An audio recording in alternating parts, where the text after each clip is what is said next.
Abraham గురించి దేవుడు కొన్ని విషయాలు మీతో మాట్లాడాలని పరిశుద్ధాత్మ దేవుడు బలపరిచాడు. అబ్రహాంకున్న ఒక మంచి మనసు ఏంటంటే, దేవుడు ఉన్నాడా, ఉంటే ఎలా ఉంటాడు అని తెలుసుకోవాలన్న జిజ్ఞాస, కుతూహలం, ఒక రకమైన ఒక బర్నింగ్ లాంటిది. ఎందుకంటే వాళ్ళ డాడీ విగ్రహాలు తయారు చేస్తాడు, అబ్రహాం వాళ్ళ డాడీ. అయితే ప్రశ్న వచ్చింది ఆయనకు, అసలు దేవుడు ఉంటాడా, ఉంటే ఎలా ఉంటాడు, ఆయన మాట్లాడతాడా? ఇప్పుడు మనకు కూడా చాలా ప్రశ్నలు ఉంటాయి. అప్పుడప్పుడు చెప్తాను కదా, ఇప్పుడు ఆకాశంలో అంటే వాళ్ళ పాప వద్దు కదా, చిన్న పాప, డాడీ డాడీ నువ్వు ఎందుకు ఇంత పెద్దగా నువ్వు డాడీ, నేను ఎందుకు ఇంత చిన్నగా ఉన్నాను అడిగింది అనుకో, మనం నవ్వుతాం. కొన్నిసార్లు ఏం చేస్తా, నోర్బై నేను పెద్దగా నువ్వు చిన్నగా ఉండేదిరా. కానీ కొంతమంది అంటారు, నువ్వు కూడా కొద్ది రోజులైతే నా అంత అవుతావురా. ఆ చిన్న మనసుకు ఆ ప్రశ్న గొప్పది, అది రాంగ్ కాదు. ప్రశ్న వచ్చినప్పుడు జవాబు ఎట్లుండాలి, నోరు మూయమంటట్టు ఉండొద్దు. ఎందుకంటే చిన్నపిల్లలు కదా, వాళ్ళ జ్ఞానానికి తగ్గట్టే చెప్తే, నేను పుట్టినప్పుడు కూడా ఇట్లనే ఉన్నారా, తర్వాత కొన్ని రోజులైనా ఇంత అయిపోయినారా, నువ్వు కూడా ఇంత అయిపోతావు అని చెప్పగలిగా. అప్పుడు ఆ చిన్న తల్లికి ఒక తృప్తి అనిపిస్తుంది, ఆ చిన్నోడికి ఒక నెమ్మది, ఆ జవాబు తృప్తినిస్తుంది. అట్లా అబ్రహాము కూడా చిన్న పిల్లోళ్ళగానే తనలో తాను మాట్లాడుకున్నాడు. నువ్వు దేవుడా అయితే మాట్లాడు, నీకు కళ్ళు ఉన్నాయి కదా మాట్లాడు, నీకు చెవులు ఉన్నాయి కదా నా మాట వినబడుతుందా, నీకు నోరు ఉందిగా, నీ కళ్ళు నువ్వు ఉన్నాడు, ఏం మాట్లాడదు. ఎప్పుడైతే ఈ సంఘర్షణ ఎక్కువైపోయింది, ఏదో వాయిస్ వినబడుతుంది బయట నుండి, హల్లెలూయా, ఏదో వాయిస్ ఏంటంటే అబ్రహాము అని వినబడుతుంది. నా పేరు పెట్టి పిలిచే వాళ్ళు ఇక్కడ కడుకున్నాను అని వెతికి చూస్తే ఎక్కడ లేరు. మిద్యాన అరణ్యంలో మోషే ఆ పదం అణుచున్నప్పుడు వాయిస్ వినబడేది. అరే నన్నెవరు పిలుస్తున్నారు? ఈ పొద దగ్గరికి వస్తే, మోసే నువ్వు నిల్చున్న స్థలం పరిశుద్ధ స్థలం. అవును, అర్థమైంది. గతంలో తల్లి తండ్రి చెప్పిన విషయాలు అర్థమయ్యాయి. వెంటనే చెప్పులు విడిచాడు. అట్లా ఆయన వాయిస్ వినబడింది అబ్రహాంకు. ఎవరు నువ్వు అంటే, దేవుడు దేవుడు అంటున్నావు కదా, నేనే అన్న వాయిస్. నీవు దేవుడు అయితే నాకు 199 ప్రశ్నలు ఉన్నాయి, వాటికి నువ్వు జవాబు చెప్పాలి.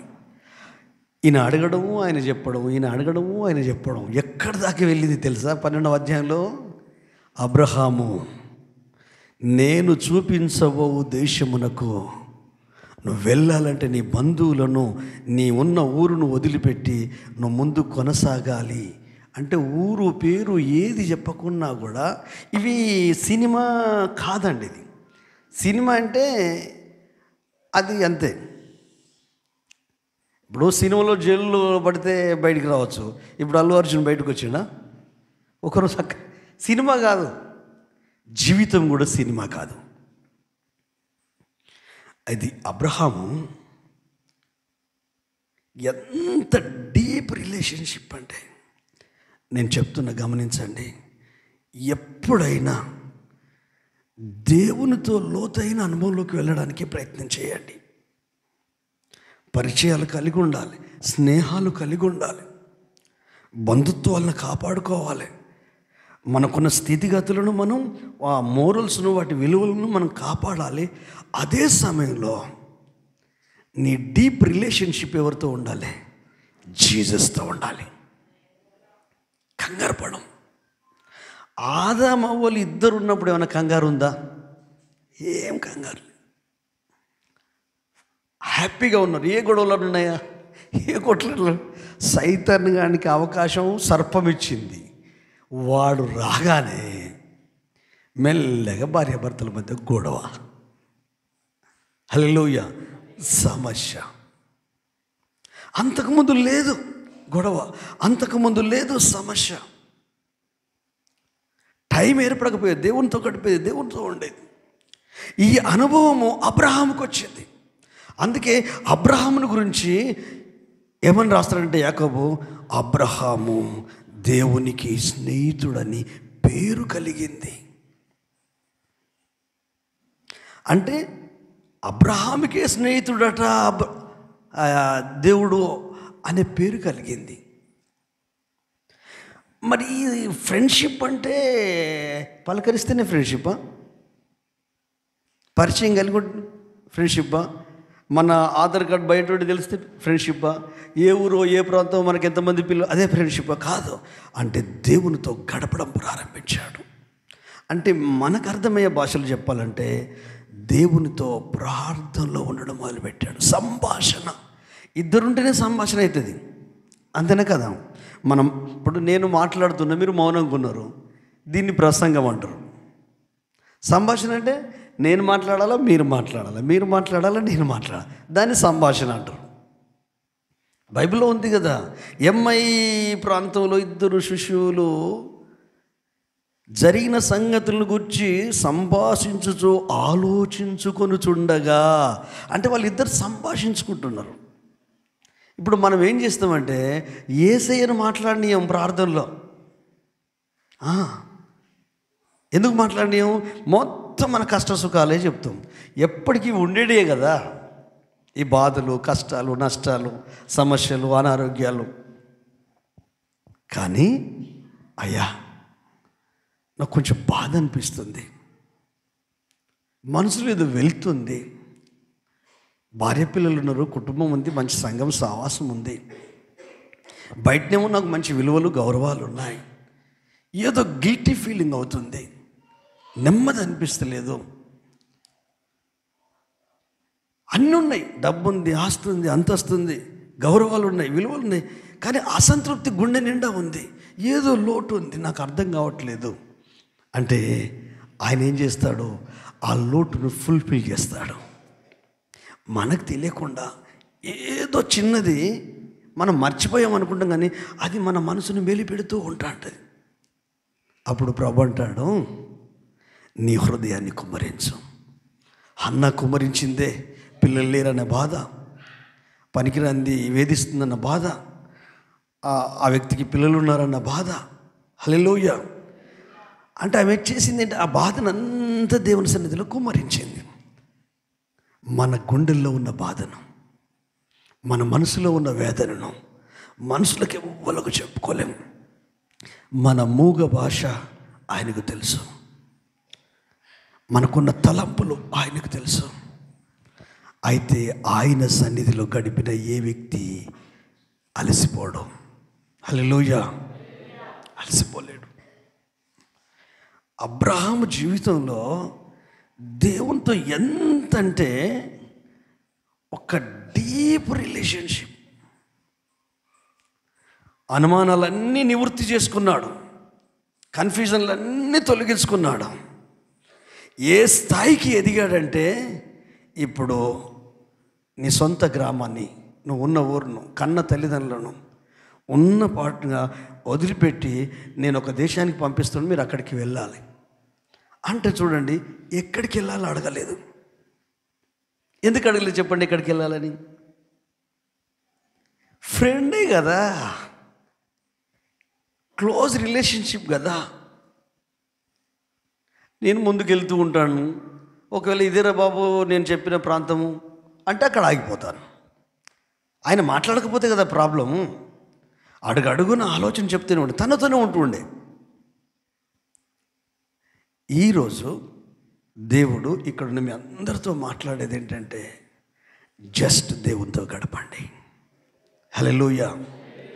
గంటల తరబడి గడపమని చెప్పట్లేదు, ఉపవాసాలు ఉండండి, శరీరాన్ని నలగొట్టుకోమని చెప్పట్లేదు, కానీ మనస్ఫూర్తిగా 5 నిమిషాలు గడిపినా పర్వాలేదు. హల్లెలూయా. మనస్ఫూర్తిగా అంటే ఆయన స్వరం వినగలుగున్నట్లు. అప్పటి వరకు ఈ అనుభవం వచ్చేంత వరకు ఎక్కువనే గడపాలి. 1 గంట 2 గంటలు ప్రార్థన చేస్తూనే ఉండాలి. ఆయన ఎప్పుడైనా నిన్ను ముందుకే నడిపిస్తాడు, కానీ వెనక్కు లాగడు. వెనక్కు లాగడు, ముందుకే నడిపిస్తాడు. అబ్రహాం లైఫ్లో ముందుకు వెళ్తున్నాడు. ఒక్కరోజు బాధ అనిపించిందండి అబ్రహాంకు. ఎందుకు బాధ అనిపించిందంటే 75 సంవత్సరాల వయసు వచ్చింది, అయ్యో నాకు వారసులు లేడు కదా, పిల్లలు లేరు కదా అని బాధ అనిపించింది.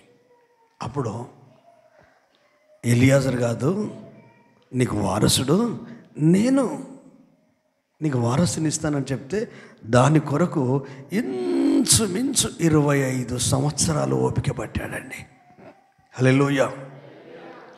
నేనంటాను, నీ సమస్య ఏదై ఉంటుంది? ఉద్యోగమా? నీ సమస్య మనశ్శాంత? నీ సమస్య వివాహమా? నీ సమస్య ఆరోగ్యమా? నీ సమస్య పిల్లలు దైవికంగా ఉండాలా?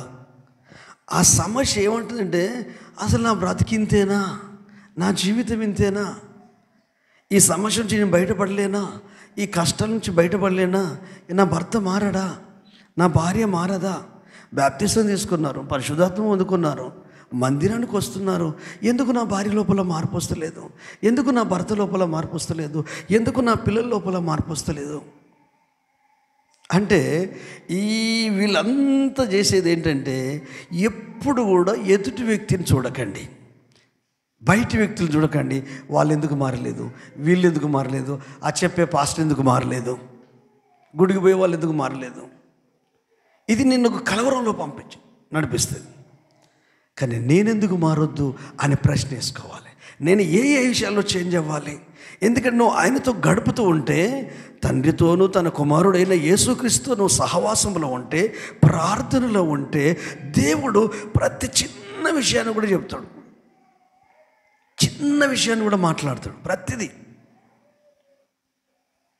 అక్కడికి వెళ్ళిళ్ళు, శారమ్మ చనిపోయిన సమయంలో సమాధి పెట్టాలని స్థలం కావాలని అడుగుతాడు. అంటే మీకు ఫ్రీగానే స్థలం ఇచ్చేస్తామంటే ఆయన అంటాడు, ఫ్రీగా వద్దు, నా భార్యను నేను ప్రేమిస్తున్నాను, నా సొంత డబ్బుతో స్థలాన్ని కొంటాను, నేను వెల చెల్లిస్తాను. అంటే ఆ భార్య మీద ఉన్న ప్రేమ ఫ్రీగానే వచ్చింది కదా అని కాకుండా తనకేంటంటే అంతగా ప్రేమిస్తున్నాడు. అట్లా అర్నోన్ కళ్ళని డబ్బులకు వెల ఇచ్చి ఏతు కుమారుల దగ్గర దాన్ని తీసుకున్నాడు, అక్కడ సమాధి చేశాడు. ఈ సమాధి చేయడము ఇది కాదు, కానీ అతని ఇన్నర్ సైడ్ ఉన్న ఆ లవ్, ఆ ప్రేమ, సహాయం చేస్తానన్నా కూడా నేను చేయాలి. హల్లెలూయా. ఎంత బాండింగ్ అయి ఉంటుందండి. ఆడవాళ్ళు సహకరిస్తే ఫ్యామిలీ వండర్ఫుల్గా ఉంటుందండి. మీరు ఏమని అనుకోండి, ఆడవాళ్ళ మనసు ఒక ఏసేకే తెలుస్తుంది. పిచ్చోళ్ళు ఎప్పుడు ఎట్లుంటారో తెలియదు. మీరే అది ఏందో అర్థం కాదు అసలు. ఇప్పటికీ మిస్టరే. 20 సంవత్సరాలు కాపురం చేసినా మిస్టరే. ఎప్పుడు మంచిగా ఉంటుందో తెలియదు, ఎప్పుడు కంగారు పడుతుందో తెలియదు, ఎప్పుడు అర్థం కాదు. కానీ యేసయ్య సన్నిధిలో నువ్వు గడిపితే, హల్లెలూయా, మరో శారమ్మలాగా, హల్లెలూయా, మరో మరియమ్మలాగా బైబిల్లో ఉన్న కన్యక మరియ, హల్లెలూయా. ఎందుకంటే ఈ స్త్రీల మనస్తత్వం ఏంటంటే సున్నితమైన మనస్తత్వం. తిడితే కృంగిపోతారు, పొగిడితే పొంగిపోతారు, కానీ బ్యాలెన్స్ మాత్రం తప్పుతూనే ఉంటారు. హల్లెలూయా. జ్ఞానం ఉంది కాదనను, వివేకం ఉంది కాదనను, కానీ నువ్వు ఒక్కదానివి గనుక, శరీరం బలహీనమే కావచ్చు కానీ నువ్వు మెంటల్గా కనుక స్థిరంగా ఉంటే ఆ కుటుంబం చిన్నపాటి పరలోకం. హల్లెలూయా. అందుకే భార్యకు జ్ఞానం ఉండాలి, భర్తకు జ్ఞానం ఉండాలి. అలాగని బ్రదర్స్ మొత్తం వాళ్ళనే అంటున్నాడు అనుకోండి, మనమే మెయిన్ రీజన్. హల్లెలూయా. అట్లా కావడానికి కారణం మనమే. అదేం విచిత్రమో తెలియదు. బయట వాళ్ళందరూ ప్రేమిస్తాం, వాళ్ళతో మంచిగా ఓపికతో సమానమిస్తాం, మన కుటుంబ సభ్యులు మాట్లాడితే కయ్యరుతాం, ఆవేశం వస్తుంది. బయటనేమో ఏం చేస్తాం, వాళ్ళు ఎవరేమన్నా కూడా సహనంతో అన్నీ తట్టుకోండి. కానీ ఇంట్లో పిల్లలు ఏమన్నా, భార్య ఏమన్నా, ఎందుకు బయట ఉన్న సహనం మన ఇంట్లో ఎందుకు ఉండలేకపోతుంది? ఏం లేదు, భార్య తప్పలేదు, భర్త తప్పలేదు, ఇద్దరు కలిసి దేవునితో ఫ్రెండ్షిప్ చేయాలి. హల్లెలూయా. దేవునితో గడపడం తగ్గిపోయింది, మనుషులతో గడపడం ఎక్కువైపోయింది. ఫోన్లు బంద్ చేయండి. అనవసరమైన విషయాలన్నీ గంటల తరబడి ఫోన్లో మాట్లాడకండి. అది కడుపు నిండేది కాదు, ఇంట్లోకి వచ్చేది కాదు. ఆ ఎక్క ఏమైంది, ఈ చెల్లెకి ఏమైంది, ఆమెకి ఏమైంది, ఏం చేస్తావు? బాధపడతావు తప్ప ఇంకేం చేయగలుగుతావు? దానివలన నీకు తెలియకుండా నీ కుటుంబానికి అన్యాయం జరుగుతుంది, మీ పిల్లలకు అన్యాయం జరుగుతుంది, మీ ఫ్యామిలీకి అన్యాయం జరుగుతుంది. ఫ్యామిలీతో ఉన్న నువ్వు హ్యాపీగా ఉండలేకపోతున్నావు. వీళ్ళు ప్రయాణం చేసిన సంతోషంగానే ఉన్నారు. ఎందుకంటే తన భార్య షారా ఎక్కడికి, ఏమిటి, వెళ్ళేది ఎక్కడికి అని ఏం అడగదు. యజమాని వెనుక వెళ్తూ ఉంది. ఇంకోటి, భార్యలకు భర్తలకు ఇద్దరికి జ్ఞానం ఉంటుంది, కానీ భర్త జ్ఞానం అప్పుడప్పుడు పనిచేయదు, ఎక్కువ పనిచేయదు. ఎందుకంటే వీళ్ళు మంత్రిలాగా సలహా ఇస్తూ ఉంటారు. అది నిజంగా మనకు అరే నాకు ఈ తాట తట్టలేదే, నాకు ఈ ఆలోచన రాలేదే. మన మైండ్లో ఆమె తెలివి తక్కువది, నా భార్య తెలివి తక్కువది, నా భర్త తెలివి తక్కువడు, నా పిల్లలు తెలివి తక్కువలు, మా సంఘంలో ఉన్న వాళ్ళకి ఎవరికి తెలివి లేదు, మా పాస్టర్ కూడా ఎక్కువ పెద్ద చదువుకులే, ఆయన కూడా అంత తెలివి లేదు అనే ప్రీ ఆక్యుపైడ్ థాట్ మన బ్రెయిన్లో ఉందనుకో, ఎన్ని మంచి విషయాలు చెప్పినా వద్దు, నాట్ ఫౌండ్ అని లోపలికి పోనీయదు. నువ్వు బాగుపడాలంటే నువ్వు వినాలి. వినడం అంటే ఆలోచిస్తూ వినాలి. ఆలోచిస్తూ వింటూ ఉన్నప్పుడు ఒక తుమ్మెదలాగా ఎక్కడో ఉంటుంది, తుమ్మెద వచ్చి మకరందాన్ని చూరుకొని వెళ్తుంది. తామర పువ్వు పక్కనే ఉంటుంది, కప్ప చుట్టూ తిరుగుతూ ఉంటుంది, కానీ తామర పువ్వులో ఉన్న మకరందం దానికి తెలియదు. మనమందరం తుమ్మెదలం. హల్లెలూయా. మన మనసు వికసించునుగాక, మన మనసు వికసించునుగాక. ప్రశ్నలతో మన జీవితము జవాబు కొరకు అన్వేషించునుగాక. ఒక్కటే అబ్రహాం జీవితంలో ఎక్కువ టైం స్పెండ్ దేవునితో చేసేవాడు. అలాగని పని పాటలు పక్కకు పెట్టి, ఆ తర్వాత ఉద్యోగాలు పక్కకు పెట్టి, అన్ని పక్కకు పెట్టి మోకాళ్ళ మీద స్తోత్రం అనకండి. యాతి కూడా చేయొద్దు. మీరు ఎంత చేస్తారండి భోజనం? ఎంత చేస్తారు భోజనం? అయ్యో కడుపు అంతే. ఏమి ఎక్కువ అవుతుంది? కర్రీ మంచిగా ఉంటే కొంచెం వేసుకుంటే ఒక బుక్క ఎక్కువ తింటాం అంతే, అంతకంటే ఏమి ఎక్కువ తినవు. మరి ప్రార్థన ఎంతసేపు చేయాలి? వ్యక్తిగత ప్రార్థన, కుటుంబ ప్రార్థన కాదు, నీ ఏకాంత ప్రార్థన. ఆ ప్రార్థనలో నువ్వు మాట్లాడదు. అయ్యా నువ్వు మాట్లాడు, ఇక నా బాధలు, మళ్ళీ నువ్వు అవకాశం ఇవ్వు, ఆయన మాట్లాడతాడు. ఈ కాన్వర్సేషను, ఈ సంభాషణ, ఈ మాట్లాడుకునే ఇది కంపల్సరీ. మీరు నమ్ముతారో నమ్మరో, మీ చిన్న చిన్న పిల్లలతోని, మీ తాతమ్మలు కానీ మీ అమ్మమ్మలు కానీ ఆ పిల్లలతో, ఆ చిన్న చిన్న పిల్లలతో ఆడతారు లేదా? సరే, వాళ్ళు ఆడతారు, వాళ్ళకి ఎంతో సంతోషం. తర్వాత తల్లిదండ్రులుగా ఆ చిన్న పిల్లలతో మనం ఎంత రిలాక్స్ అవుతామండి. మన ఏమన్నా బాధ్యతలు, నేను సార్ను లేకపోతే నేను కలెక్టర్ను అని ఆ పిల్లల దగ్గర చూపిస్తామా? హ్యాపీగా ఉంటాం, సంతోషిస్తాం, ఆనందిస్తాం. వృత్తులైన తర్వాత మీ తల్లిదండ్రులు కూడా చిన్నపిల్లలే. వాళ్ళతో టైం స్పెండ్ చేయాలి. సందర్భం 5 నిమిషాలు 10 నిమిషాలు వేరే ఏం మాట్లాడద్దు. అప్పుడేమో అవసరతల కొరకు అడిగేది, అవసరతగా జస్ట్ మన పిల్లలతో ఎట్లా ఎంజాయ్ చేస్తామో అట్లా అమ్మ నాన్నతో కూడా ఎంజాయ్ చేయగలగాల. ఆ కుటుంబంలో ఒక ప్రశాంతత ఉంటుంది. ఎందుకంటే మనం భూమి మీద ఉన్నాం కదా, భూమి మీద ఉన్నాం, మనకు బంధాలు బంధుత్వాలు ఉన్నాయి. ప్రభుస్తే మనం వెళ్తాము. అదే సమయంలో ఆయన లేకుండా మన జీవితం కొనసాగొద్దు. 99 సంవత్సరాలు వచ్చాయి. ఎవరికి? అబ్రహాంకు. 90 సంవత్సరాలు శారమ్మకు వచ్చాయి. 18వ అధ్యాయంలో, అది అధ్యాయం తర్వాత అధ్యాయం ఉంది కానీ అవి వెంటనే జరిగిన సంఘటనలు కావు. అప్పుడు వయసు పైబడిపోయింది. దేవుడు వాగ్దానం చేశాడు వారసునిస్తాడని. 24 సంవత్సరాలు అయినప్పటికీ కడుపులో నలసలేదు. ఇంకొక విచిత్రం ఏంటంటే, ఈ అబ్రహాము ఇంట్లో ఉన్న దాసదాసీలకు పిల్లలు ఉన్నారా లేరా? ఉన్నారు.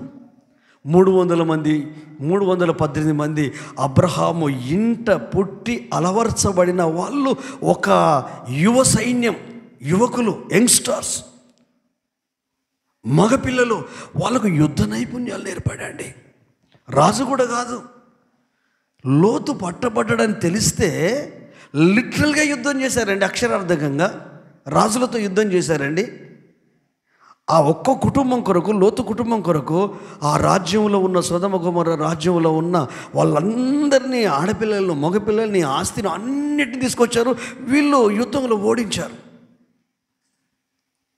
మరి పని మనుషులకు పిల్లలు ఉంటే అబ్రహాం లేకపోతే ఎలా అనిపిస్తుందండి? మీ అందరికీ చాలామంది కొడుకులు ఉన్నారు. ఇప్పుడు అనిల్ పాస్టర్కి 2 కొడుకులు ఉన్నారు. మరి నాకు కొడుకులు లేరు. ఏంది పరిస్థితి? నేను మనిషినే కదా, సేవకునైనా. హల్లెలూయా. ఎప్పుడు ఒకసారి అనిపిస్తుందా, అనిపించదా? ఎంత సడకుని కొడుకులైనా, ఎంత మరదల కొడుకులైనా మనుషులం కదా. అనిపిస్తుందా, అనిపించదా? అనిపిస్తుంది.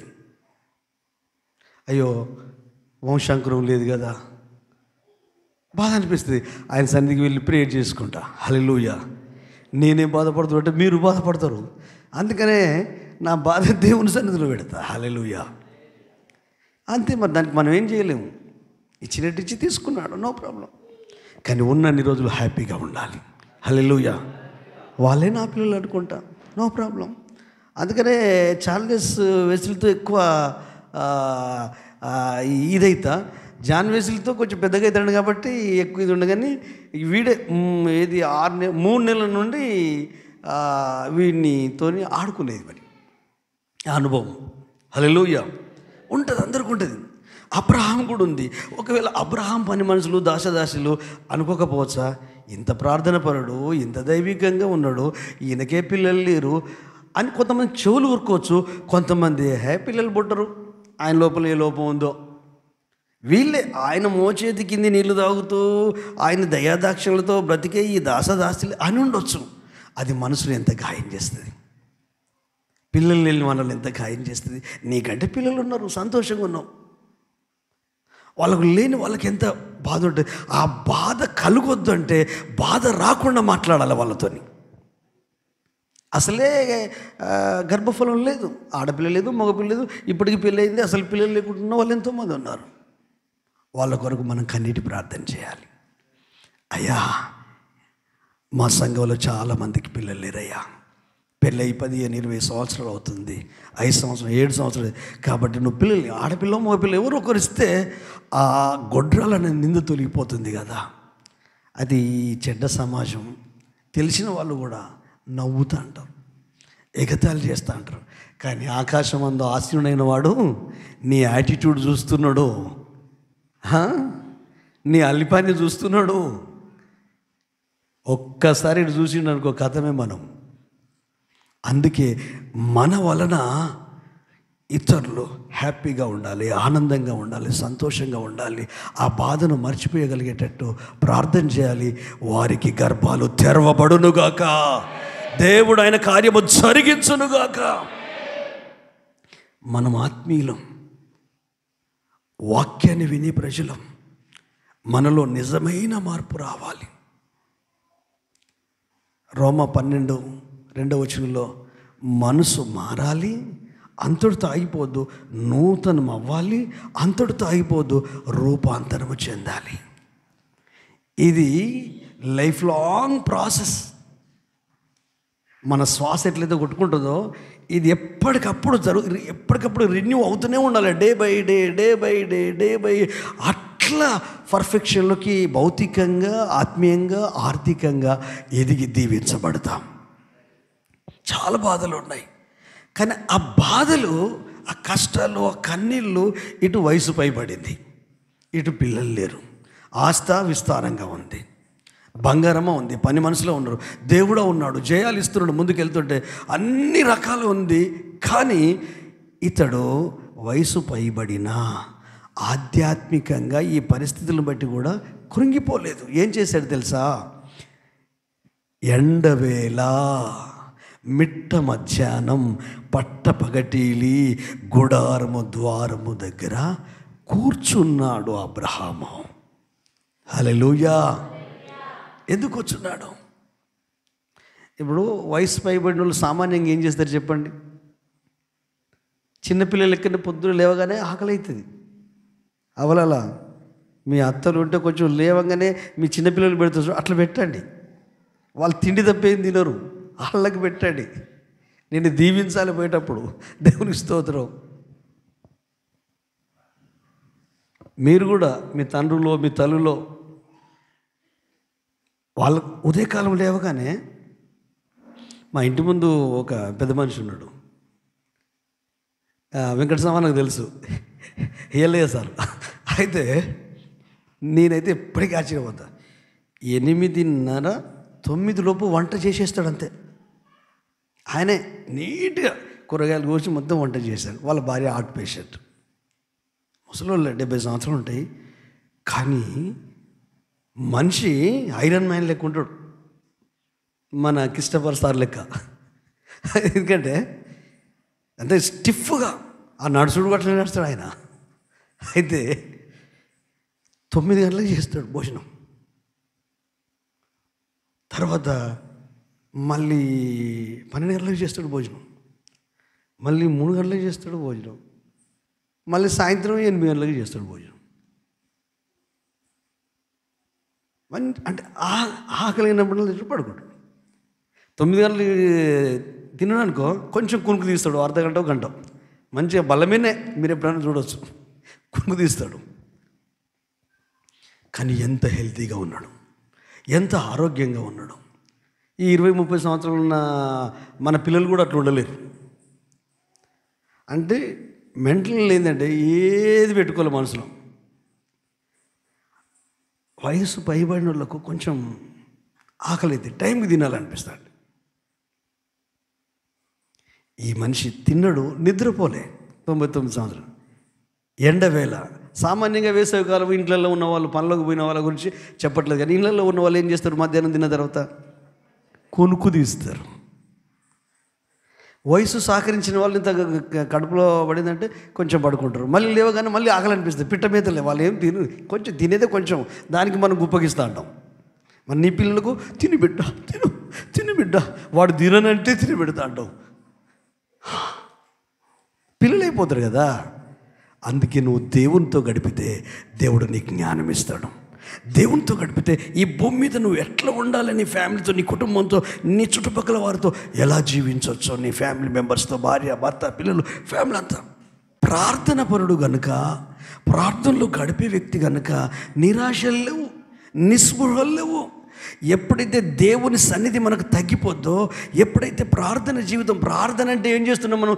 ఏమైనా మన అవసరతల కొరకే అని అడుగుతున్నాం తప్ప, నువ్వు ఎంత మంచి దేవుడు, నీ గుణం ఏంటయ్యా, నీ మనసు ఏంటయ్యా, నీ ఆలోచన ఏంటయ్యా, నన్ను ఎలా జీవించమంటున్నావు, ఎలా మాట్లాడమంటున్నావు, ఎలా బ్రతకమంటున్నావు, నా భర్తతో నేను ఎలా ఉండాలి, నా భార్యతో నేను ఎలా ఉండాలి, నా పిల్లలతో నేను ఎలా ఉండాలి, మా అమ్మ నాన్నతో ఎలా ఉండాలి, మా అత్తమామతో ఎలా ఉండాలి, మా ఫ్రెండ్స్తో ఎలా ఉండాలి, సంఘంలో ఎలా ఉండాలి, సహవాసంలో ఎలా ఉండాలి, ప్రార్థనలో ఎలా ఉండాలి, నా సాక్ష్యాన్ని ఇక్కడ చెప్పాలి, ఈ నేను ఎవరితో చెప్పాలి, ఏ విధంగా నీ గురించి అని దేవుని అడుగుతూ ఉండాలి. నేను అదే చేస్తానండి. నేను ఈరోజు ప్రిపేర్ అయినా ఈ చర్మం గురించి చెప్పాలని. ఈ చర్మం ఎంత కవచమో ఈ బాడీకి. ఈ చర్మం లేకపోతే అస్థి పంజరమే. ఏమండి, ఇప్పుడు పెళ్ళిళ్ళప్పుడు యాటలు తీసుకుపోతాం కదా, దాని తల కట్ చేసి దాన్ని ఎట్లా తీస్తారు చర్మాన్ని? ఇప్పుడు మన చర్మం లేకుంటే మనం ఎట్లుంటాం? ఎంత అగ్లిగా ఉంటాం. ఈ చర్మం ఎంత కవచం, ఎముకలు ఎంత ఇది, వీటన్నిటి గురించి చెప్పి, అంటే దేవుని సృష్టి ఇన్ని కలిగి ఉన్న నువ్వు ఆయన కృతజ్ఞతలు చెల్లించు అని చెప్పాలని ప్రిపేర్ అయ్యాను. కానీ ప్రభు ఆపేశాడు. అంత ప్రిపేర్ అయినాక ఆపేశాడు. వచ్చే ముందే, ఒక 10 నిమిషాలకు ముందే మా పాప పక్కకు కూర్చుంటుంది, మా రెండో పాప. అంత రెఫరెన్స్ అన్నీ రాసుకున్నాను. 1.5 గంట టైం పట్టింది రాసుకోవడానికి. ఎందుకంటే నా చెయ్యికి బలం ఎక్కువ ఉండదు. హల్లెలూయా. ఆరోగ్యం ఇది అయిపోయిన దగ్గర నుంచి అన్నీ అనిపించుకున్నాను, మంచిగా ప్రేఫ్లో తయారాను. తీరా 10 నిమిషాలు స్నానం చేయడానికి ముందు ఇది చెప్పొద్దు, ఇది చెప్పు అని చెప్పాడు దేవుడు. ఎందుకు ఏమిటని క్వశ్చనింగ్ చేయకుండా మీరు లోపడుకుంటూ వెళ్ళండి. మీరు దీవించబడకపోతే నన్ను అడగండి. దేవునికి ఆత్మకు పరిశుద్ధాత్మకు, దేవుని ఆత్మకు నేను కొన్నిసార్లు చెప్తా, నా మాట వాళ్ళు తీసుకోరు. చెప్తా, నేను నాకు అనిపించింది, నా అనుభవం జోడించి నాకు ఇట్లా అనిపిస్తుందని చెప్తా. నీకు అనిపిస్తే నాకేంటి అంటు, నో ప్రాబ్లం. నిజంగా నాకేంటి, కానీ ప్రార్థన మాత్రం చేస్తా. హల్లెలూయా, ప్రేయర్ మాత్రం చేస్తా. మన లైఫ్లో ఎట్లా ఉండాలి అంటే దేవునితో గడపాలి. చూడండి 12వ అధ్యాయం 7వ వచనం చదవండి. అదే ఆదికాండం. దేవుడు యెహోవా ఎందుకు కనబడ్డాడో దాని బ్యాక్గ్రౌండ్ చెప్తున్నాను. ఎండవేళ గుడారం ద్వారం దగ్గర కూర్చున్న అబ్రహాముకు యెహోవా కనబడెను. యెహోవా అబ్రహామునకు ప్రత్యక్షమై, ఎస్, నీ సంతానమునకు ఈ దేశం ఇచ్చిదని చెప్పగా, అతడు తనకు ప్రత్యక్షమైన యెహోవాకు ఒక బలిపీఠము కట్టాను. అక్కడ నుండి అతడు బయలుదేరి బేతేలుకు తూర్పు దిక్కునున్న కొండకు చేరి, పడమటనున్న బేతేలుకును తూర్పునున్న హాయికిని మధ్యను గుడారం వేసి అక్కడ యెహోవాకు బలిపీఠం కట్టి యెహోవా నామమును ప్రార్థన చేశాను. ఎంత వండర్ఫుల్ అండి. సొంత ఊరును వదిలిపెడుతున్నా బాధ లేదు, అమ్మనాన్నకు దూరం అయిపోతున్నా బాధ లేదు. కానీ దేవునికి దగ్గర అవ్వడం వల్ల అతడు చేసిన పని ఏంటంటే, ఏదైతే తనను అంటి పట్టుకొని వెనక్కి లాగుతున్నాయో, నువ్వు బిజినెస్ చేయకుండా నిన్ను వెనక్కి లాగేటి ఏంటి, నీ భార్యను ప్రేమించకుండా నిన్ను వెనక్కి లాగేటి ఏంటి, నీ భవిష్యత్తు నువ్వు కట్టుకోకుండా వెనక్కి లాగేటి ఏంటి, ఆత్మీయంగా ఎదగకుండా నేను వెనక్కి లాగేటి ఏంటి, ఆనందంగా సంతోషంగా ఉండకుండా నీ మనసును అధీం పట్టేటి ఏంటి, చిన్న కుటుంబం, చింతలు లేని కుటుంబంలో ఎప్పటికీ అలజడి కలిగించేవి ఏంటి, మనస్పర్ధ. ఒక్క కుటుంబంలో ఒక్క ఇంట్లోనే ఒక ఫ్యామిలీ ఎందుకు మనస్పర్ధలు? మనుషులు ఉంటారు, మాటలు ఉంటాయి, కానీ హృదయాలు కలవవు, ఆలోచనలు కలవవు, అభిప్రాయాలు కలవవు. ఆ కలవకుండా చేసేది ఏంటి? వాటిని పట్టుకుందాం మనం. నువ్వు నీ డబ్బే, నీ సొమ్మే, నీ ఆరోగ్యమే, నీ పిల్లలే, నీ ఫ్యామిలీ, నువ్వు ఆనందంగా భోజనం చేయలేకపోతున్నావు. ఏమనంటే నాకు ఆకలి లేదంటున్నావు. ఎందుకయ్యా అంటే నాకు మనసు మంచిగా లేదంటున్నావు. మనసు మంచిగా లేకపోవడం కారణం ఏంటి? ఆ కారణాన్ని వెతుకు.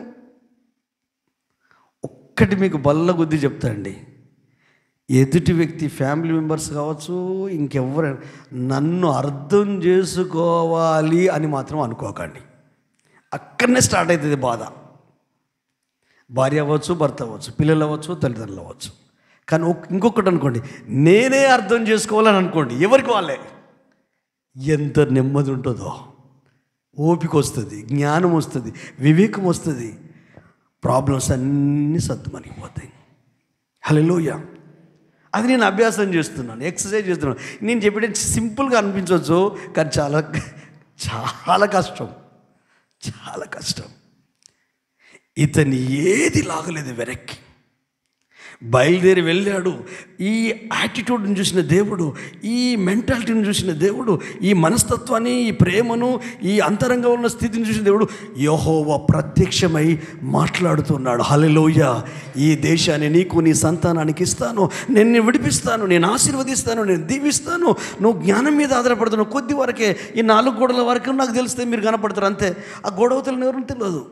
రేపు ఏం కాబోతుందో దేవుని తెలుసు, ఎల్లుండి ఏమవుతుందో తెలుసు, పిల్లలు ఏ విధంగా ఎదుగుతారో దేవుని తెలుసు, మనకు తెలియదు. హల్లెలూయా. నేను చెప్పానా 2 భార్యాభర్తలు గురించి, 2 హార్ట్ పేషెంట్లు అని చెప్పానా? నిన్న సాయంత్రం ఇంటికి వచ్చి 2 కలిసి వాళ్ళు హార్ట్ పేషెంట్ లెక్కనే లేరు.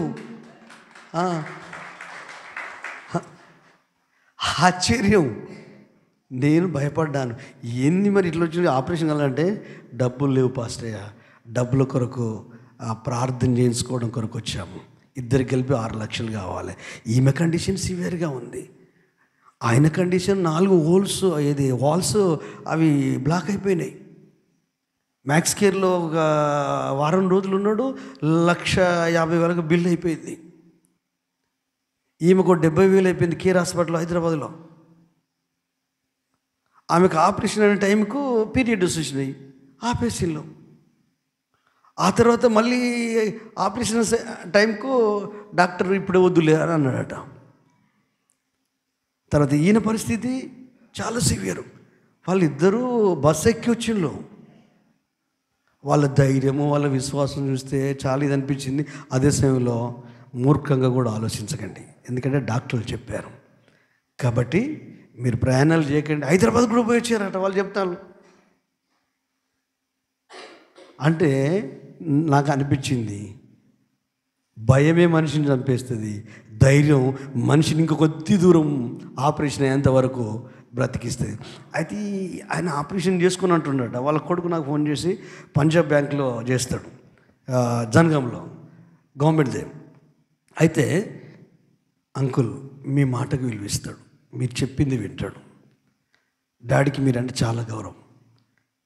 నాకు పొద్దున ఫోన్ చేసి మేము ఇంటికి వస్తున్నామంటే అట్లా వస్తారు, మీరు అక్కడ ఉండాలి అంటే ఆల్రెడీ డిశ్చార్జ్ అయ్యి 3 రోజులు అయింది అంటున్నాడు. మరి ఆపరేషన్ కాలేదు, డబ్బుల కొరకు తిరుగుతున్నాం, మీతో మిమ్మల్ని కలిసి మాట్లాడదామని అంటే నేనన్నా వద్దొద్దు, మీరు ఎక్కడున్నారో చెప్పు, నేనే అక్కడికి వస్తాను. మేము క్రిస్టియన్ కాలనీలో ఉన్నాం, నేనే అక్కడికి వస్తా, అవసరం కూడా జాను లేకున్నా కూడా వేరే ఎవరినన్నా అరేంజ్ చేసుకొని వస్తా అంటే, లేదు మేము వచ్చి మీతో మాట్లాడతామండి. మరి మీ ఆరోగ్యం ఉందంటే మేము బెటరే అంటున్నారు. అరే డాక్టర్లు అంతా ఇది చేసిండ్రు, ఏమో చెప్పలేము, దేవుడు ఏదైనా మిరకిల్ చేస్తున్నాడేమో అంటున్నారు. వారి విశ్వాసము నిజం అవునుగాక, ఆమేన్, హల్లెలూయా. కానీ నేను సేవకుడిగా 2 చెప్పాను. ఏంటంటే రిపోర్ట్లు అయితే రాంగ్ కాదు, డబ్బులు అవసరత ఉంది, నేను ప్రేయర్ చేస్తాను, అద్భుతం జరిగేటట్టే ప్రేయర్ చేస్తాను. కానీ నిర్లక్ష్యం చేయకండి. ఈ 2-3 రోజులలో మీరు అవి చేసుకొని మీరు వెళ్ళండి. జనగాం నుండి షిఫ్ట్ కావాలంటే ఆ అత్తగారి ఏరియాలో నేను ఉండలేను అంటున్నాడు. ఒక 6 నెలలు అక్కడ ఉండాలి, ఆపరేషన్ చేసుకుంటే. ఇద్దరు కొడుకు డ్యూటీ వస్తుంది, పాపేమో ఢిల్లీ యూనివర్సిటీలో చదువుకుంటుంది. కాబట్టి ఎవరు చెప్పినా వింటలేడట. ఆపరేషన్ చేసుకొని అంటున్నాడు, నేను అక్కడ ఉన్నాను అంటున్నాడు. మెల్లగా తీసుకొచ్చాడు, నేనేం చెప్పలేదు, ప్రేయర్ చేసి నాకు ముందే చెప్పాను, ప్రభువా నీ కార్యం జరిగించు. ఆయనకు నా మీద విశ్వాసం. మెల్లగా అర్థం చేయించిన, నువ్వు ఉండొద్దు నీ ఇష్టమే, కానీ ఇట్లా చేస్తే బాగుంటుంది. ఇద్దరికి ఆపరేషన్ అయితే ఎవరు చేయాలి? ఆయనకు ఓపెన్ హార్ట్ సర్జరీ, ఈయనకు ఓపెన్ హార్ట్ సర్జరీ. 45 సంవత్సరాలు 50 లోపు ఉంటారు. ఎవరు చేయాలి? పిల్లోడు డ్యూటీకి పోయి వస్తాడు, ఎందుకంటే దాని ఆధారంతో లోన్ తీసుకుంటున్నారు. సిచ్యువేషన్ను అర్థం చేయించడానికి నిన్నటి నుంచి ప్రార్థనలో ఉన్న దేవుడు ఆలోచన ఇచ్చిండు. వాళ్ళిద్దరూ ఆగ్రేయంలో ఈ 2 రోజులలో అడ్మిట్ అవుతారు. ఈలోపు అద్భుతం జరిగింది. మీరు నార్మల్ రిపోర్ట్ వచ్చేటట్టు చేయండి అంటున్నాడు. ప్రార్థన చేస్తున్నా కూడా కావాలి కూడా, అలా జరగాలి, ఒక మిరకల్ జరగాలి. అదే సమయంలో నేను సేవకుడిగా వాళ్ళకి చెప్పేది కూడా ఇన్స్ట్రక్షన్ ఇచ్చాను. హల్లెలూయా. దాని కొరకు ప్రిపేర్ అవుతున్నారు. అడ్జస్ట్ అయ్యిండు. ఒక వారం రోజులు తిప్పలు పెట్టిన మనిషి 10 నిమిషాల్లో.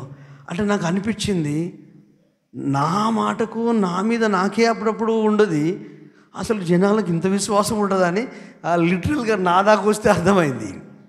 హల్లెలూయా.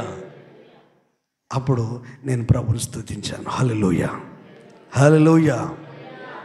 అలాగే మీలో చాలామంది ఉండొచ్చు, అది నా మాట అని కాదు, కానీ నేను ఇచ్చిన ఆలోచన వాళ్ళను ముందుకు నడిపించేది, ఒక సమస్యను అర్థం చేసుకునేటట్టు చేసేది. ఈరోజు మనకు ఆ ప్రత్యక్షత కావాలి. ఆ యెహోవా వృద్ధాప్యం వచ్చినప్పుడు సామాన్యంగా ఏమవుతుంది చెప్పండి? ఇప్పుడు నేను అద్దాలు పెట్టుకుంటే నాకు బైబిల్ కనిపించింది. మరి ఈయనకి ఎవరు కాపాడారట? అబ్రహాంకు 99 సంవత్సరాల అబ్రహాంకు యెహోవా కనపడ్డాడట. అబ్రహాముకు యెహోవా కనబడెను అంటే కళ్ళు మంచిగున్నాయి, శరీరం బలహీనమైన, ఆత్మ బలంగా ఉంది, ఆలోచనలు బలంగా ఉన్నాయి. ఇప్పుడు ముసలిమైనంత మాత్రాన ఆలోచనలు వీక్ అవుతాయా? దేవునికి స్తోత్రం. వాటికి వయసుతో పని లేదు. ఆత్మలో ఉన్నాడు. హల్లెలూయా. ఇప్పుడు నీవు అన్నిటి మధ్య ఉన్నావు, అసలు ఆయనతో లేవేమో. అందుకే ఈరోజు దేవుడు మాట్లాడుతున్నాడు. ఒకసారి వెనక్కి వెళ్ళి చూడు. గతంలో ఉన్నట్టున్నావా? గతంలో ప్రార్థన చేసినట్టు చేస్తున్నావా? గతంలో ఉన్నట్టు ధైర్యంగా విశ్వాసంగా ఉన్నావా? గతంలో యథార్థంగా ఉన్నట్టున్నావా? జ్ఞానం, బుద్ధి, అవసరాలు, అక్కర్లు అన్నీ పెరుగుతుంటే ఈ మనస్సాక్షి అనేది చెడిపోతుంది. చెడిపోనివ్వద్దు. ఏది చెడిపోయినా మన మనస్సాక్షిని చెడిపోనివ్వద్దండి. ఆరోగ్యం పాడైతే పాడైంది, దానికి మనం ఏం చేయలేం. మనస్సాక్షి చెడిపోదు. ఈ మనస్సాక్షి ఎప్పుడైతే చెడిపోదో మనసు ఆరోగ్యంగా ఉంటుంది. మనసు ఆరోగ్యంగా ఉంటే ఉత్సాహం ఉంటుంది. ఉత్సాహం ఉంటే బలం ఉంటుంది. బలం ఉంటే దేన్నైనా జయిస్తామన్న కాన్ఫిడెన్స్ పెరుగుద్ది. నిరాశ మనిషిని ఊపిలోకి నెట్టేస్తుందండి. ఎప్పుడు నిరాశ కలిగిస్తారు ఇంటికి. ఇప్పుడు పొద్దంతా పోయి వస్తాడా అయ్యగారు? పనికో, డ్యూటీకో, ఉద్యోగానికో అలసి వస్తాడా? రాగానే రెడీ ఉంటుంది ఆమె. ఎవరు? మీ ఆమె రెడీ ఉంటుంది. నా ఫోన్ ఎందుకు ఎత్తుతలేవు? నేను నీకు ఎట్లా పడుతున్నా? ఈమె ఇంట్లో ఉందండి, పిచ్చిపోంగంది, ఇంట్లోనే ఉంది, ఏం చేయదు. ఆయన తీసుకొస్తేనే 5 ఏళ్ళ లోపలికి పోవాలి కదా. అర్థం చేసుకోండి. హల్లెలూయా. మీరు కూడా గుర్తుపెట్టుకోండి, వాళ్ళు ఇదే ఉన్నారు కదా, వీళ్ళు స్త్రీలు కదా, వీళ్ళని ఏం పట్టించుకోవాలి అన్నీ అర్థం చేసుకోండి. గాలి కుదిరేయకండి. హల్లెలూయా. మీ పిల్లల విషయంలో కావచ్చు, మీ కుటుంబ విషయంలో కావచ్చు, ఇవన్నీ కావాలంటే జ్ఞానం కావాలి. జ్ఞానం కావాలంటే మీరు దేవునితో గడపాలి. మనుషులతో గడపడము, మనుషులతో మాట్లాడము, ఈ పనికిరాని విషయాల మీద డిస్కషన్ చేయడము, గంటలు గంటలు ఆర్గ్యుమెంట్ చేయడం, ఇది బంద్ చేయాలి. అలాగని మౌనంగా ఉండమంటలేను. హల్లెలూయా. అవతలకు నేను మౌనంగా ఉన్నాడు తెలియాలని షోప్ టాప్ చేయాల్సిన అవసరం లేదు. నువ్వు న్యాచురల్గా ఉండు. నువ్వు న్యాచురల్గా ఉండు. నీ శ్వాస ఎట్లా వస్తుంది, ఎట్లా పనిచేస్తుంది? న్యాచురల్గా పనిచేస్తుంది నీ శ్వాస. నువ్వు ఆవేశపడ్డప్పుడే కొంచెం వేగం కొట్టుకుంటే గుండె. నువ్వు మామూలుగా నిద్రలో ఉన్నప్పుడు ప్రశాంతంగా ఉంటుంది. నువ్వు నిద్రలో ఉన్నప్పుడు ఎందుకంటే నీ ఆలోచనలు స్టాప్ అవుతాయి. నిద్ర అనేది సావుతో సమానమే. గాఢ నిద్రలోకి వెళ్ళిపోయినాం అనుకో, పక్కలు ఇల్లు తగలబడ్డా మనకు మెలుకువరా చూడు. అంతే, ఏం లేదు సావు అంటే. భయపడకండి, అది మనకేం తెలియదు. హల్లెలూయా. దీని కొరకు కంగారు పడుతున్నాడు. ప్రశాంతంగా ఉండండి, ఆరోగ్యంగా ఉండండి, ఆనందంగా ఉండండి, ప్రభులో ఉండండి, దేవునిలో ఉండండి. మీ డిస్కషన్ ఏదైనా అది నిన్ను సంతోషంలోకి నడిపించాలి, లేక జ్ఞానంలోకి నడిపించాలి. నిన్ను సరిచేయగలగాలి, నిన్ను ప్రోత్సహించగలగాలి, నిన్ను బలపరచగలగాలి, నిన్ను ఆదరించగలగాలి, నీకు ఉత్సాహాన్ని ఇవ్వగలగాలి. బైబిల్లో చాలా విషయాలు ఉన్నాయి. అసలు ఇద్దరి మధ్యలో సంభాషణ ఎలా అనేది ఎప్పుడైనా దేవుడు అవకాశం వస్తే మనం మాట్లాడుకుందాం. బైబిల్లో ఉంది, చాలా సంఘటనలు ఉన్నాయి. హల్లెలూయా. యోబ్తాను చూసి దేవుడు ఏమంటాడు? పరాక్రమం కలిగిన బలాఢ్యుడా, యెహోవా నీకు తోడై ఉన్నాడు. అంటే మానవుడు పరిశాన్ అయిపోతాడు.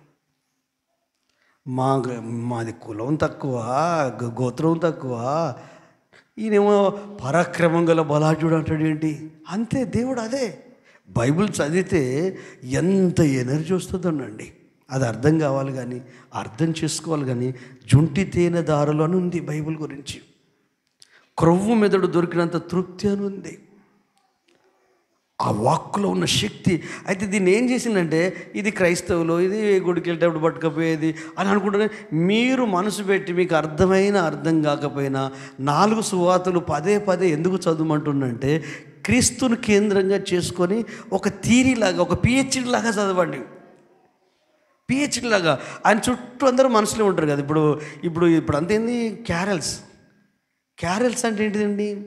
గాస్పుల్ చెప్పాలి, సువార్త చెప్పాలి. అయితే మనోళ్ళు ఏం చేస్తారు? క్యారల్స్ అంటే నేను తప్పుపడతలేను, వాళ్ళు ఎంజాయ్మెంట్ చేస్తారు.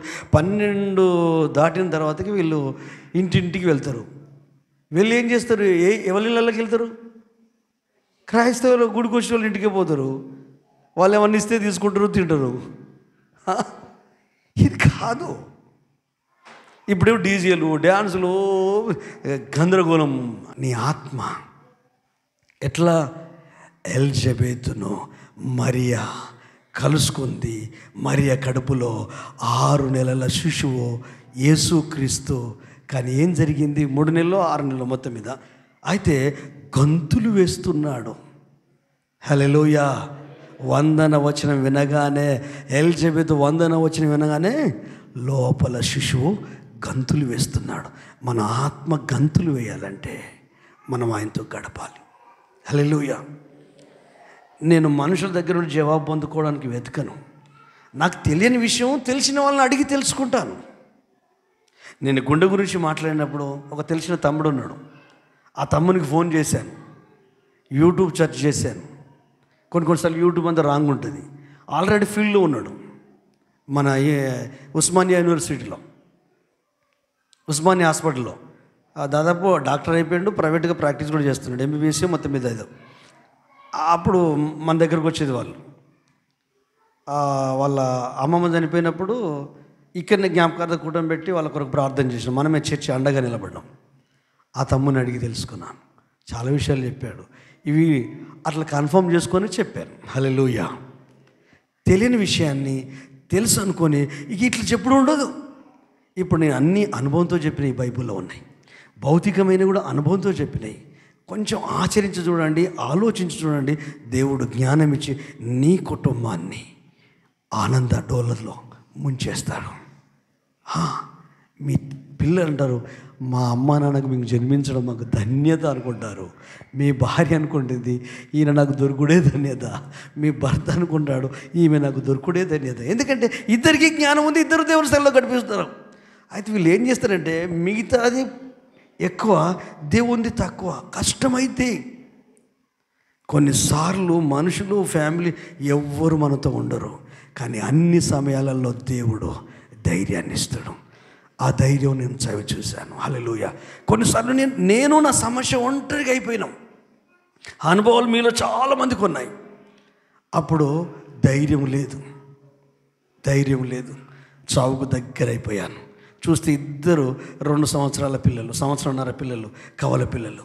అయిపోయింది, నా లైఫ్ అయిపోయింది అనుకున్నాను. నిరాశ వచ్చేసింది. ఆడపిల్లలు, నా ప్రాణం పోతే ఎట్లా అనే ఒక రకమైన శ్మశాన వైరాగ్యంలోకి వెళ్ళిపోయాను. శ్మశాన వైరాగ్యం అంటే చావు గురించి ఆలోచించడం, అంతేం లేదు. వేరే ఆలోచన రాదు, అంతే. ఆ టైంలో ఫ్లాష్ లాగా ఒక థాట్ దేవుడిచ్చాడు. ఏంటి తెలుసా? నిన్ను చంపేటోనైతే పిల్లల్ని ఎందుకు ఇస్తారా? వాళ్ళ కొరకైనా నువ్వు బతకాలి అని నాతోని నేను మాట్లాడుకున్నట్టే ఎవరో మాట్లాడినట్టు అనిపించింది. అప్పుడు ప్రార్థన చేయడం మొదలుపెట్టాను. ఆ రాత్రంతా దేవుడు మాట్లాడడం ప్రారంభించాడు. నేటికి 2002 నుండి ఈ రోజు వరకు ఇన్ని సంవత్సరాల్లో సజీవంగా ఉన్నాను. హల్లెలూయా. నాకు చావంటే భయం లేదు. ఒకప్పుడు భయం ఉండేది. ఎప్పుడు వచ్చినా వెళ్ళిపోవాల్సిందే. హల్లెలూయా. మీరు ఎంతమంది ఏమనుకున్నారు? రికార్డింగ్ ఎందుకు పెట్టుకుంటా, వాక్యం ఎందుకు పెడతా, యూట్యూబ్లో ఎందుకు పెడతా? ఎవరో చూస్తారని కాదు. నా సబ్స్క్రైబర్స్ చూస్తే 1000 మంది కూడా ఉండరు. కానీ నేను లేనప్పుడు ఆ వాక్ విలువ అనేకులు చెప్పాలి, మీలాంటి వాళ్ళు చెప్పాలి. ఆ తర్వాత మీ తరం తర్వాత ఇంకొక తరం వచ్చిందనుకో, అరే యోహాన్ పాస్టర్ యూట్యూబ్ ఛానల్ ఉందిరా, ఆ వాక్యాలు వినండిరా అని చెప్పుకోగలగాలి. అప్పుడు నేను కనబడగలుగుతాను. ఏదో చిన్న అట్లా అనిపించింది. హల్లెలూయా. ఇవన్నీ ఎందుకు చెప్తున్నాను? ఏదో నాకేం అవుతుందని చెప్పట్లేదు. మనకి పిల్లల్ని ఇచ్చాడంటే ఆయన వాళ్ళ కొరకు మనల్ని బ్రతికిస్తాడు. మనకు సంఘాలు సహవాసం ఇచ్చాడంటే వాళ్ళ బాధ్యత మన మీద ఉంది. అలాగూ బ్రతికిస్తున్నాడు. 2021లో దాదాపు బెడ్ సిక్ అయ్యే పరిస్థితికి వెళ్ళాను. కానీ ఆ టైంలో నిజంగా ఒంటరితనాన్ని అనుభవించానండి. అందరూ ఉండి ఒంటరితనాన్ని, నా పైన సేవకులు ఉండి ఒంటరితనాన్ని అనుభవించాను. ఇలాంటి సంఘాలుండి ఒంటరితనాన్ని, ఆత్మీయులుండి ఒంటరితనాన్ని, కుటుంబ సభ్యులుండి ఒంటరితనాన్ని అనుభవించాను. కానీ మోరల్ సపోర్ట్ ఇచ్చారు. కానీ నేను మాత్రం బాధతోనే ఉన్నాను. ఒక 3 నెలలు నేను మర్చిపోలేను. ఆగస్ట్, సెప్టెంబర్, అక్టోబర్ అవి గాఢాంధకార దినాలని చెప్పక తప్పదు. ఆ 3 నెలలు ఎట్లా బ్రతికానో తెలియదు.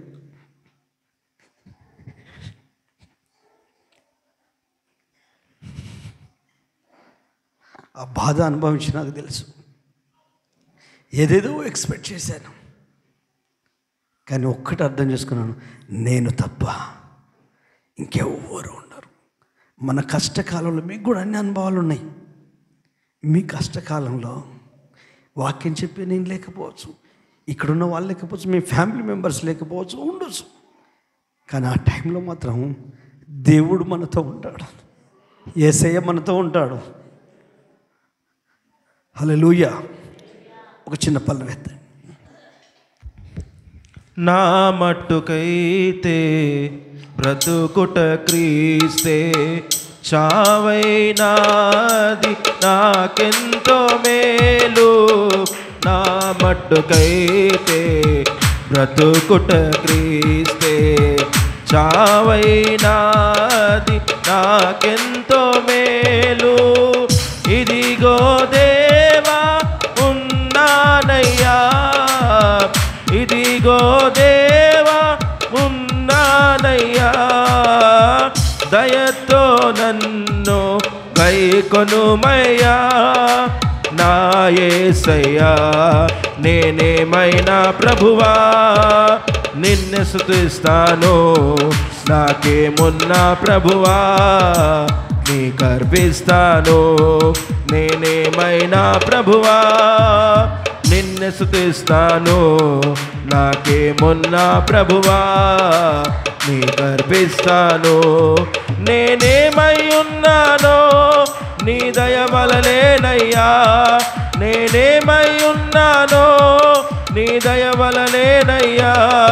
నాకున్నవన్నీయో నీవిచ్చినవేనయ్యా, నాకున్నవన్నీయో నీవిచ్చినవేనయ్యా.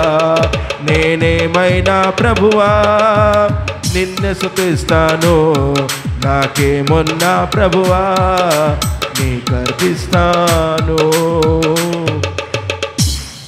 మనతో మాట్లాడేది ఏంటంటే, నీ ఫ్యామిలీతో ఎక్కువ టైం స్పెండ్ చేస్తున్నావు, నీ పిల్లలతో ఎక్కువ టైం స్పెండ్ చేస్తున్నావు. నీ ఉద్యోగము, నీ వ్యాపారము, నీ ఫ్యామిలీ మంచిదే, కానీ దేవునితో గడపడం ఎందుకు ఆపేశాం? ప్రార్థించడం ఎందుకు ఆపేశాం? దేవునితో సహవాసాన్ని ఎందుకు ఆపేశాం?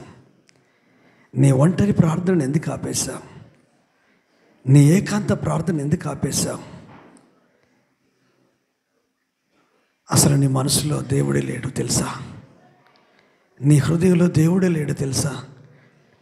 హృదయంలో నుండి, మనసులో నుండి ఎక్కడి వరకు వచ్చాడు తెలుసా? యేసయ్య నోటి దగ్గరుండి మాటల రూపంలోనే ఉన్నాడు. అందుకే ఆయన ప్రత్యక్షత నీకు కలగట్లేదు, ఆయన నీతో ఏం మాట్లాడట్లేదు. నార్మల్ క్రిస్టియన్ లైఫ్ అయిపోయింది. ఆదివారం వస్తున్నా వెళ్తున్నాం, కానుకలు ఇస్తున్నా వెళ్తున్నాం, దశంభాగాలు ఇస్తున్నా వెళ్తున్నాం. ఒకవేళ ఇలాంటి అనుభవాల్లో ఉంటే రిపెంటెన్స్, మారు మనసు పొందగలుగుతావా? ఆలోచన విధానాన్ని మార్చుకుంటావా? అబ్రహాము దేవునితో గడిపాడు, దేవునితో మాట్లాడాడు. అవసరతల కొరకు గడపలేదండి, అక్కర్ల కొరకు గడపలేదండి, ఆయనతో మాట్లాడాలా. నా హృదయంలో చాలా బాధలు ఉన్నాయి, ఆయన మాత్రమే ఆదరించగలుగుతాడు. నీ వాక్యం బాధలో నాకు నెమ్మదినిచ్చింది, ఇదే నా ప్రాణమును తెప్పరిల్ల చేసింది. I want Jesus. నాకు ఆ యేసు కావాలి, నాతో మాట్లాడే యేసు కావాలి. నేను యేసయ్యతో మాట్లాడతా, ఆయన సన్నిధిలో గడుపుతా. ప్రార్థన, నీ వ్యక్తిగత ప్రార్థన, నీ వ్యక్తిగత బైబిల్ ధ్యానం. సమయం ఏం చేస్తున్నావు? నిద్రగుళ్ళు వేసుకున్నట్టు వేసుకుంటున్నావు. ప్రార్థన ఏంటది? నువ్వు ఎలా ప్రార్థించేవాడివి, ఎలా ప్రార్థించేదానివి? నీ సన్నిధిలో, ఆయన సన్నిధిలో నువ్వు ఎంత గొప్ప అనుభవం కలిగిన వ్యక్తివి. సహోదరి, సహోదరుడా, నీకు తెలియకుండానే నీ మనసు చాలా దూరం అయిపోయింది. దేవుని సంఘమా, కుటుంబమా, మీ హృదయం, మీ ఆలోచనలు చాలా దూరం ఉన్నాయి. ఈ ప్రజలు నోటితోనే స్తుతిస్తున్నారు, పెదవులతోనే గణపరుస్తున్నారు, వారి హృదయం దూరంగా ఉంది. అంటే ఆయన మనసు బాధపడుతుంది. ఎందుకంటే నువ్వు స్తబ్దత వచ్చేసింది, అంటే నిర్లిప్తత వచ్చేసింది. ఉన్న చోటు నుండి నీ మనసు కదులుతలేదు. నువ్వు ఒక మైండ్ను ఫిక్స్ చేసుకున్నావు, నేను ఇట్లనే ఉంటా, నేను ఇలానే మాట్లాడతా, నేను ఇలానే ఉంటా. కుటుంబంలో కానీ, భార్యతో కానీ, భర్తతో కానీ, పిల్లలతో కానీ, ఫ్యామిలీతో కానీ, సంఘంలో కానీ, సహవాసంలో కానీ, ఫ్యామిలీ మెంబర్స్తో కానీ, కుటుంబ నా గుణం ఇంతే, నేను ఇంతే. వద్దు, చేంజ్ అవుతాం. నువ్వు దేవుని సన్నిధిలో గడిపితే, యేసే సన్నిధిలో గడిపితే నీవు మార్పును కోరుకుంటావు. దేవుడు జ్ఞానం ఇస్తాడు. ఓ తల్లి, నీకు దేవుని జ్ఞానం కావాలి.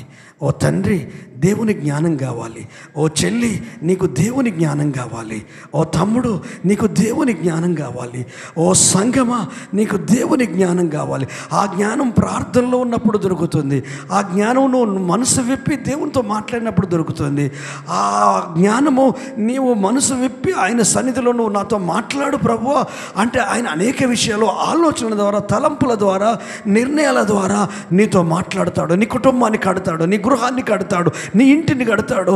శాప పాప రోగం నుంచి విడిపిస్తాడు. కష్టాలు భరిస్తున్నావు, బాధలు భరిస్తున్నావు, శ్రమలు భరిస్తున్నావు. దాని నుంచి బయటపడడానికి ఎందుకు ఆయన సన్నిధిలో గడపట్లేదు?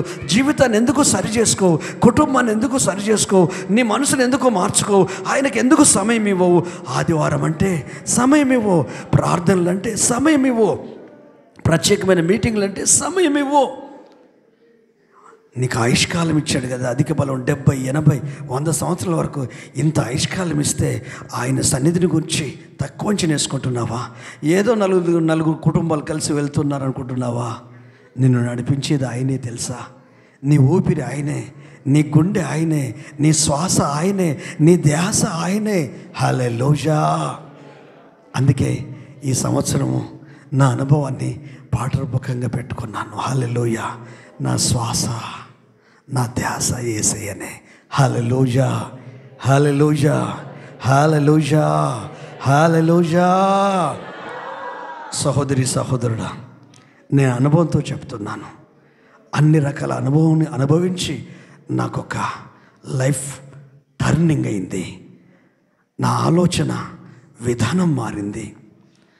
నేను అర్థం అవుతాను, కానీ మనసు పెడితే నేను అర్థం అవుతాను. మీ కళ్ళద్దాలతో చూస్తే నేను అర్థం కాను, మీ మనసు అద్దాలతో చూస్తే అర్థం కాను. నేను మారాలా అని, మార్పు చెందాలన్న అద్దాలు పెట్టుకొని వాక్యం వింటూ ఉండవు, లేఖనాలు వింటూ ఉండవు, ప్రతిదాన్ని అబ్జర్వ్ చేస్తూ ఉండవు. పరిశుద్ధాత్మదేవుడు నేర్పిస్తాడు. నా ఆశ ఒక్కటే, పరలోకం వెళ్తాం కాదను, నిరీక్షణ ఉంది కాదను, కానీ వెళ్ళేలోపు సంతోషాన్ని ఉత్పత్తి చేద్దాం, ఆత్మీయతను ఉత్పత్తి చేద్దాం, జీవించి వెళ్దాం. ఒక వానుకు వలె, ఒక నోవాహు వలె, ఒక యేసు వలె మనం జీవించాలి. పాట ఒకటి ఉంది కదా, నేను సాగేదే యేసునితో. పాడుకోవడానికి బాగుంటుంది, నేను సాగిపోతానని బాగుంటుంది, నేను ప్రార్థనలో ఉంటానని పాడుకోవడానికి బాగుంటుంది. పాడుకున్నదే నిజం చేస్తే విశ్వాసంలో, ప్రార్థనలో సాగిపోతాను. నువ్వు నా ప్రాణం నీవే, నా కాపరి నీవే, 10,000 మంది వచ్చినది అంత. ఆ పాటను మన నిజ జీవితంలో, మన లైఫ్లో అమలు చేస్తే, ఆచరణలో అమలు చేస్తే, అనుకరిస్తే, జీవిస్తే, పరిశుద్ధాత్మ దేవుని సహాయంతో ఫస్ట్ నీ ఫ్యామిలీ సంతోషంగా ఉంటుంది, నీ భర్త, నీ భార్య సంతోషంగా ఉంటారు, నీ ఇంట్లో సంతోషంగా ఉంటుంది. సంతోషం కలిగిన ఆ దైవిక కుటుంబం సంఘంలోకి వచ్చిందనుకో, ప్రతి కుటుంబం ఆ విధంగా ఉందనుకో, అసలు సంఘంలో నెమ్మది ఉంటుంది. జనాలు పరిగెత్తుకొని స్థలానికి వస్తారు. ఇక్కడే సమాధానం దొరుకుతుంది, ఇక్కడే శాంతి దొరుకుతుంది, ఇక్కడే ఆరోగ్యం దొరుకుతుంది, ఇక్కడే ఆనందం దొరుకుతుంది, ఇక్కడే సమస్యకు పరిష్కారం దొరుకుతుంది. ఇది పరలోకపు కవిని ప్రభు మహిమను పొందుకునే విశ్వం దొరుకుతుందని పరిగెత్తుకొని రాగలుగుతారు. 2 చేతులు పైకెత్తుదామా, కృతజ్ఞతలు చెల్లిద్దామా, ప్రార్థన చేద్దాం. హల్లెలూయా. ఓ జీసస్, హల్లెలూయా, హల్లెలూయా. కష్టాలలో ఉన్నావేమో, కడగళ్ళల్లో ఉన్నావేమో, కన్నీటి మడుగులేమో నీ గుండె. హల్లెలూయా. మహనని వేదనలు ఉన్నాయేమో, గాయాలు ఉన్నాయేమో, అవన్నీ నేను అనిపించా. ఆయన వాళ్ళు ఉన్న అనుభవించాను, నాన్న వాళ్ళు ఉన్న అనుభవించాను, ఆప్తులు బంధువులు ఉన్న అనుభవించాను, సంఘాలు సహవాసాలు ఉన్న అనుభవించాను. వచ్చాను? దేవుడు నాకు నేర్పించాడు. నేను నీకు ఆధారం అవ్వాలి కానీ, నా కృప నీకు ఆధారం అవ్వాలి కానీ, ఎక్కడి నుండి ఎవరి నుండి ఏది ఆశించకు, ఎక్స్పెక్ట్ చేయకు. ఆత్మ మీద ఆధారపడి పరిచర్య చేయి, ఆత్మ మీద ఆధారపడి జీవించు. నీవు గుర్తొస్తే దేవుడు గుర్తు రావాలి. హల్లెలూయా. దైవం గుర్తు రావాలి, ఆయన మనసు గుర్తు రావాలి. క్రీస్తు కలిగిన ఆ మనసును మీరును పొంది ఉండన్నారు కదా, ఆ మనసును కలిగి జీవిస్తూ ఉండు అని దేవుడు నాకు నేర్పిస్తూ ఉంటే నేను ముందుకెళ్తున్నాను. మీరు ఆత్మలో ఉంటే, మీరు ఆధ్యాత్మికంగా ఎదిగితే, ఈ పాతులోకి, ఈ ఓల్డ్ పాతులోకి, ఈ పురాతన మార్గంలోకి, ఈ దేవుని దైవ ఆ మార్గంలోకి మీకు రాగలిగితే, మీ ఆలోచనలు, మీ ఊహలు నిజంగా మీరు ప్రతిరోజు హ్యాపీగా ఉంటారు. కష్టాలలో కూడా ఆనందంగా ఉంటారు. సో పౌలు స్థితిలో జైల్లో రక్తాలు గారేటట్టు కొట్టిన, కడ్డార్ల మీద ఉంచిన, బోండాలు వేసిన వాళ్ళు హ్యాపీగా కీర్తనలు పడుతూ సంతోషంగా ఉన్నారు. ఆ స్థితి మనకు వస్తుంది. యోబులాగా ఏం జరిగినా స్తుతించగలిగే ఆ అనుభవంలోనికి మనం రాగలుగుతాము. హల్లెలూయా. అట్టి స్థితి సంఘానికి అనుగ్రహించును గాక, అట్టి స్థితి ప్రతి వ్యక్తికి అనుగ్రహించును గాక, భౌతికంగా, ఆర్థికంగా, ఆత్మీయంగా అనేక ఆశీర్వాదాలతో దీవించును గాక, బలపరుచును గాక, విడిపించును గాక, ఆదుకొనును గాక, అభిషేకించును గాక, ఆశీర్వదించును గాక, ధైర్యము, నిరీక్షణ, పట్టుదల, ప్రార్థన జీవితం అనుగ్రహించి బలపరుచును గాక. హల్లెలూయా. ప్రేమ కలిగిన తండ్రి, నాతో మాతో ఇక్కడున్న ప్రతి ఒక్కరితో మాట్లాడాం, తీర్మానాలు తీసుకున్నారు. చాలా విలువైన విషయాలు, చిన్న చిన్నవి తెలిసినవి కావచ్చు, కానీ పవర్ఫుల్. దాన్ని మేము అనుసరిస్తాం. మాకు ఒకటి అర్థమైంది, నువ్వు మాకు ప్రత్యక్షం కావాలన్నా, నువ్వు మాతో మాట్లాడాలన్నా ఫస్ట్ మీతో ఫ్రెండ్షిప్ చేయాలా. ఫ్రెండ్షిప్ అంటే ప్రేయర్లో ఉండడమే. అయ్యా, మా కష్టాల కొరకు, కన్నీళ్ళ కొరకు, బాధల కొరకు మేము మీ పాదాల దగ్గరకు వచ్చాం. ఇప్పుడు అట్లా కాదయ్యా, నీ మనసు ఏంటిది, నీ హృదయం ఏంటిది, నీ ఆలోచన ఏంటిది, నన్ను ఎందుకు రక్షించావు, ఎందుకు విమోచించావు, నేనేం చేయాలి, నా ఫ్యామిలీ కొరకు ఏం చేయాలి, నేను వెళ్తున్న సంఘం కొరకు ఏం చేయాలి, మా దైవజనుల కొరకు ఏం చేయాలి, సువార్త కొరకు ఏం చేయాలి, నశించే ఆత్మల కొరకు ఏం చేయాలి, నన్ను ఎలా జీవించమంటావు, నా కుటుంబం కొరకు నన్ను ఎలా ఉండమంటావు, నా సంఘ సహవాసం కొరకు నన్ను ఎలా ఉండమంటావు, నశించే ఆత్మల ఎడల నన్ను ఏం చేయమంటావు అని మేము మీ సన్నిధిలో ప్రార్థనలో గడుపుతాం. మీరు చెప్పిందే చేస్తాం, మీ ఆలోచన అనుసరిస్తాం. అబ్రహాము వారసుడు తండ్రి, ఎట్లయితే ఇస్సాకు చిరునవ్వో, ఆ చిరునవ్వు మా లైఫ్లో రావాలి, మా కుటుంబంలో రావాలి, మా వ్యాపారంలో రావాలి, మా ఉద్యోగం చేసే స్థలంలో రావాలి, మా ఫ్యామిలీ మెంబర్స్లో ఆ చిరునవ్వు చెరిగిపోవద్దు పెదాల నుండి.